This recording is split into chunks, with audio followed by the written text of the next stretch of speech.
urban culture, the culture that has really powered Complex. For all brands, talk to me about authenticity. Marc Ecko, the name means something, it resonates something. Talk to me about authenticity and how that affects the world in the digital space. I think digital is just, it's empowered so many, it's taken friction out of media distribution, right? Like all of you guys like on your phones right now, essentially through Twitter, through Facebook, or through your blog, are publishing.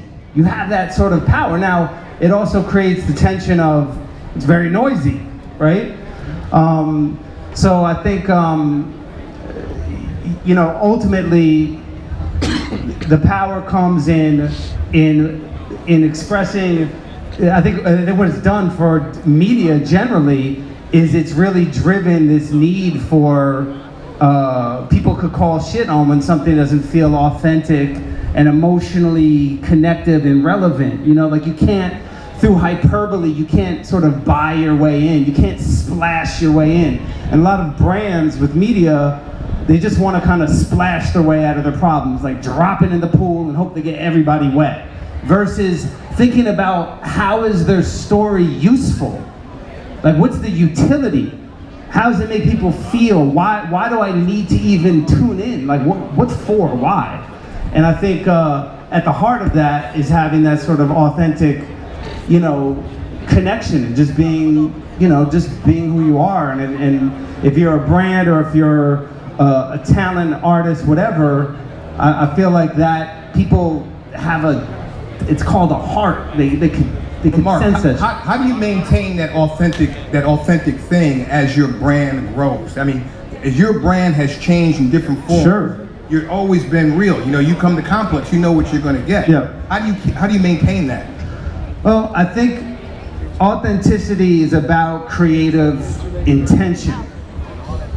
So when you have the inception of whatever it is you're trying to build or express, you have an intention, like a purpose. You have there's a path and intention. When you double cross that intention is when you betray your authenticity, right? So, you know, for Complex, it was all about, the world isn't as simple as just things being compartmentalized in black and white, you know, skate or, you know, basketball only. Like if you're gonna be into basketball, you can't be into skate. Or, you know, high and low. And people wanna kind of simplify things. So that was our sort of DNA and our, you know, intent. Was to express that. So as we grow, we stay true to that. And like from the first issue of the book to currently, we have consistently sort of, you know, things are not that simple. So we stir it up. That's our sort of our approach. And I think as long as you don't double cross your intention, you know, I think you need to think about that on a deep level when you're starting. It's like, why are you doing this? It's gonna be, like Puff talks about it, it's gonna be really fucking hard. You have to be like, like emotionally naked and your ability to just take punches, like it is unrelenting. And to think that you're gonna press a button and something's gonna magically happen for you, or you could just check a box and look at, well, that person's job title fits this need, you know, add water, get cake. It's never that easy. So you have to really be like aware of why are you doing this?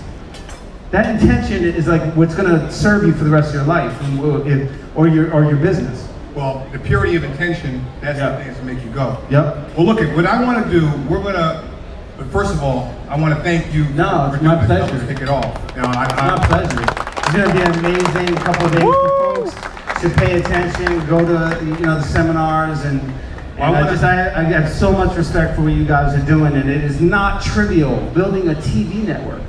And the content in their brand, it's going to be everywhere. It's going to be digital. It's going to be everywhere. So, you know, I'm an ally, and I'm, you know, I'm honored to be here. I'm grateful. You're more than an ally.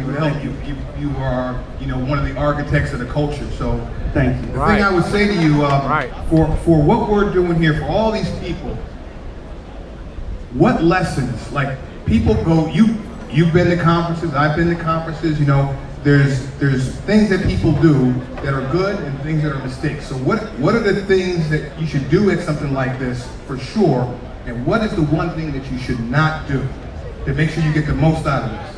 I think have your expectations well managed.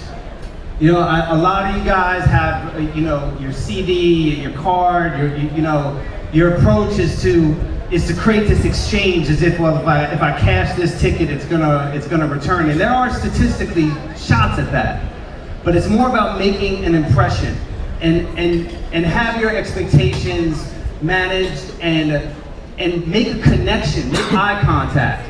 And know that this is a step. These are parts. It is a process. It's a work in progress. So look to make real connections with people that are meaningful. Sometimes some of the best connections that happen at these things aren't necessarily with the folks on the stage, but with you, each of you. You guys are the future of the industry. I mean, if you reflect back on back on the day on Jack the Rapper and whatnot, those events, it was like the folks in the hall are a lot of folks I do business with, 25 years later. So I think that, and like wipe your hand before you shake your hand to somebody. New York did what it never did before. It jumped out of its position. We had our own lane. We New York. We have our own talk. We have our own walk. We started walking like people, talking like other people, playing. Not saying playing other people's stuff, but making stuff. Tarot deep, I can't call it. The beat make me falling asleep. I keep falling, but never falling 6 feet deep. I'm out for presidents to represent me. Presidents to represent me. President Barack Obama represent me. It's yours. It's my world. Whose world? I said the world. I said the world. Can you believe that shit?